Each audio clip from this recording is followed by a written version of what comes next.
I saw many viral videos that show micro textures and tiny creatures through a microscope. I thought this will be great for experiments with my kids. So I bought one. This is the binocular compound lab microscope 40x. It cost me around $150. After a few tries, I have a big regret. This is my most expensive toy mistake. Before I explain why, let's have a look inside the box. The microscope itself, it weighs nearly 2 kilograms, a power cable, 2 eyepieces 10x and 25x, small plastic collection bottles, a box of glass slides, and a phone grip.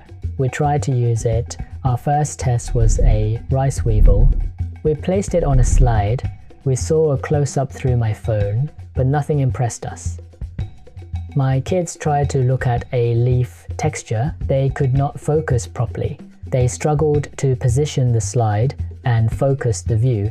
We also collected dirty pond water from Westlake.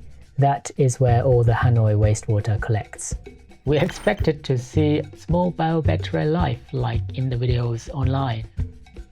The result? We saw nothing but a blur. We changed eyepieces.